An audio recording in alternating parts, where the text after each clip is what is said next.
నమస్తే, నా పేరు ఆదిత్య, ఏబీవీపీ సిద్దిపేట జిల్లా కన్వీనర్. ఈరోజు ఈ యొక్క విలేకరుల సమావేశం నిర్వహించడానికి గల కారణం, ఈరోజు ఉస్నాబాద్ ప్రాంతంలో విద్యా వ్యవస్థ పూర్తిగా నిర్వీర్యమైనటువంటి పరిస్థితి. ఎందుకు అనగా ఈరోజు స్థానికంగా ఉస్నాబాద్లో ఉన్నటువంటి ప్రభుత్వ బాలుర మరియు మహిళా జూనియర్ కళాశాలలో శిథిలావస్థకు చేరుకొని భవనాలు ఎక్కడికక్కడ డ్యామేజ్ అయినటువంటి పరిస్థితి.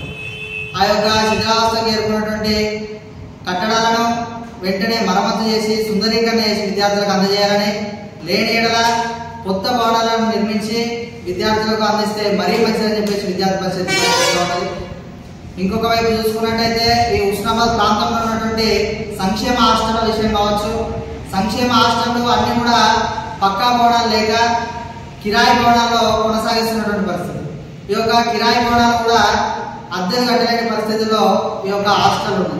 కాబట్టి ఈ యొక్క ఉస్నాబాద్ ప్రాంతంలో ఉన్నటువంటి సంక్షేమ హాస్టల్ అన్నింటినీ కూడా పక్కా భవనాలు కేటాయించి వెంటనే నిర్మించి అందులోకి షిఫ్ట్ చేయాలని చెప్పేసి విద్యార్థి పరిషత్ డిమాండ్ చేస్తుంది. ఇంకొక వైపు చూసుకున్నట్టయితే ఈరోజు మోడల్ స్కూల్ ఏదైతే ఉస్నాబాద్ నడిబొట్టున ఉన్నదో ఆ మోడల్ స్కూల్లో ఈ యొక్క ఉస్నాబాద్ ప్రాంతానికి సంబంధించిన పూర్తి వర్షపు నీరు కావచ్చు, డ్రైనేజ్ వాటర్ కావచ్చు, ఆ యొక్క ఆవరణలో చేరుకొని విష జ్వరాలకు బారిన పడుతూ ఉన్నారు విద్యార్థులు. ఈ యొక్క విష జ్వరాలకు బారిన పడకుండా విద్యార్థులను కాపాడాల్సినటువంటి బాధ్యత ఈ యొక్క అధికారులపై ఉంది. కాబట్టి ఎక్కడైతే ఈ మోడల్ స్కూల్ చుట్టుపక్కల ఉన్నటువంటి మురుగునీటి ఈ యొక్క కుంటలు ఉన్నాయో వాటిని వెంటనే మట్టితోటి నింపి విద్యార్థులకు ఒక మంచి మోడల్ స్కూల్లో అందించాలని చెప్పేసి విద్యార్థి పరిషత్ డిమాండ్ చేస్తుంది.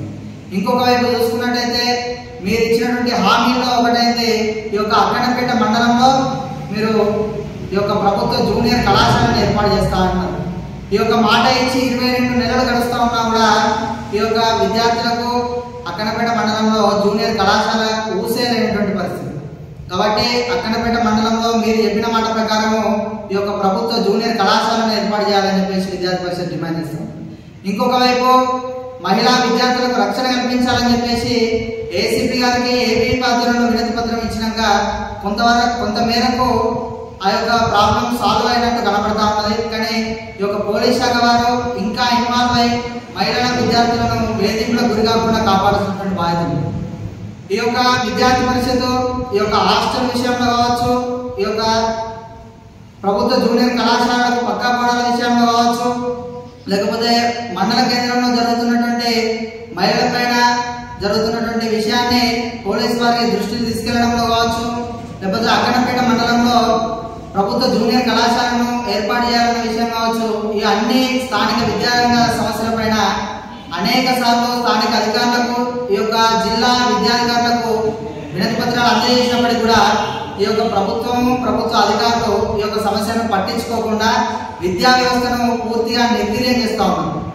ఈ విద్యార్థి పరిషత్ తరఫున ఒకటే డిమాండ్ చేస్తూ ఉన్నాం, ఈ యొక్క ప్రభుత్వానికి కావచ్చు, ఉన్నతాధికారులకు కావచ్చు.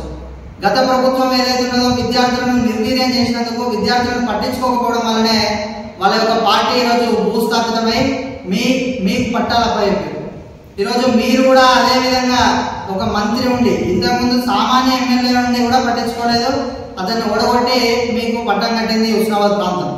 కాబట్టి మీరన్నా ఇప్పటికైనా పట్టించుకోవడం దీన్ని అభివృద్ధి చేస్తారని చెప్పేసి 22 నెలలుగా విద్యార్థి పరిషత్ వేచి చూసింది. కానీ 22 నెలలు గడుస్తున్నప్పటికీ కూడా విద్యా వ్యవస్థను పూర్తిగా పట్టించుకోకుండా నిర్వీర్యం చేస్తూ ఉన్నారు. ఈ యొక్క జూనియర్ కళాశాల పక్కకే ఉన్నటువంటి ఈ యొక్క మున్సిపల్ ఆఫీస్ను మీరు నిర్మాణం చేసుకున్నారు, సంతోషకరమైన విషయం. ఆ పక్కనే ఉన్నటువంటి ఏసీపీ ఆఫీస్ను మీరు కొత్త భవనాన్ని నిర్మించుకున్నారు, సంతోషకరమే. ఆ పక్కనే ఉన్నటువంటి హాస్పిటల్ను కూడా ఇప్పుడు కూడగొట్టి కొత్తది కట్టడానికి ప్రణాళిక ఏర్పాటు చేస్తున్నారు. ఇవన్నీ కూడా సంతోషకరమైన విషయాలే. కానీ ఇవన్నీ చేసినప్పుడు మీకు విద్యార్థుల సమస్యలు ఎందుకు కనబడతారు అని చెప్పేసి విద్యార్థి పరిషత్ అడుగుతాం. ఆ మధ్యలో ఉన్నటువంటి ప్రభుత్వ బాయ్స్ గర్ల్స్ జూనియర్ కాలేజీలో కూడా నూతన భవనాలను కేటాయించి వెంటనే ఈ యొక్క పాత భవనాలను తొలగించి కొత్త భవనాలను నిర్మించాలని చెప్పేసి విద్యార్థి పరిషత్ డిమాండ్ చేస్తాము. ఇంకొక వైపు ఇంజనీరింగ్ కళాశాలను ఉస్నాబాద్ తీసుకొచ్చినందుకు సంతోషకరమైన విషయమే. కానీ ఆ యొక్క ఇంజనీరింగ్ కళాశాల విద్యార్థుల కోసం మీరు ఏదైతే హాస్టళ్లను ఉన్న హాస్టల్ని సర్దుబాటు చేయడం సరికాదు. అభివృద్ధి అంటే ఉన్న వాటిని సర్దడం కాదు, కొత్త హాస్టల్ను మీరు ఉస్నాబాద్కి కేటాయించండి. ఎస్సీ పోస్ట్ మెట్రిక్ హాస్టల్ ఈ యొక్క ఉస్నాబాద్ ప్రాంతంలో లేదు అన్న విషయాన్ని దృష్టిలో పెట్టుకొని ఎస్సీ పోస్ట్ మెట్రిక్ హాస్టల్ని వెంటనే కేటాయించాలని చెప్పేసి విద్యార్థి పరిషత్ డిమాండ్ చేస్తూ ఉంది. మరొకసారి చెప్తా ఉన్నాము, గత ప్రభుత్వం లాగా విద్యా వ్యవస్థను పూర్తిగా నిర్వీర్యం చేయాలన్న ఆలోచన కనుక మీ లోపల ఉంటే విద్యార్థి పరిషత్ ఇన్ని రోజులు చేసినటువంటి ఉద్యమాలకు, మీ కేసులకు, మీ ఉడతా ఊపులకు, తాటాకు చప్పులకు భయపడేది కాదు. ఇంకెన్ని కేసులైనా కూడా ఈ విద్యార్థి లోకం కోసం విద్యార్థి పరిషత్ నిలబడడానికి సిద్ధంగా ఉన్నాము. ఈ విద్యార్థి లోకాన్ని మన యొక్క సమస్యలను మనం పరిష్కరించుకోవాలని చెప్పేసి విద్యార్థి పరిషత్ ముందుకు పోతా ఉన్నాం. ఏ యొక్క రాజకీయ పార్టీకి సంబంధం లేకుండా విద్యార్థి పరిషత్ ఈ యొక్క సమస్యని పరిష్కరించమని మీకు ఈ సందర్భంగా తెలియజేస్తా ఉన్నాం. అయ్యా మంత్రి పొన్నం ప్రభాకర్ గారు, ఇప్పటికైనా మీరు చొరవ తీసుకొని హుస్నాబాద్ ప్రాంతంలో విద్యా వ్యవస్థను పటిష్టంగా నిర్మించడానికి ఇప్పుడు మీకు చెప్పినటువంటి సమస్యలన్నింటినీ కూడా పరిష్కరించాలని చెప్పేసి విద్యార్థి పరిషత్ డిమాండ్ చేస్తూ ఉన్నది. లేని ఎడల మొన్నటి వరకు క్యాంపస్ ముట్టడి చేసిన కావచ్చు, ఇప్పటి నుంచి ఈ సమస్యలను పరిష్కరించకపోతే మిమ్మల్ని హుస్నాబాద్ నియోజకవర్గంలో ఎక్కడ కూడా తిరగనీయమని చెప్పేసి విద్యార్థి పరిషత్ హెచ్చరిస్తూ ఉన్నది.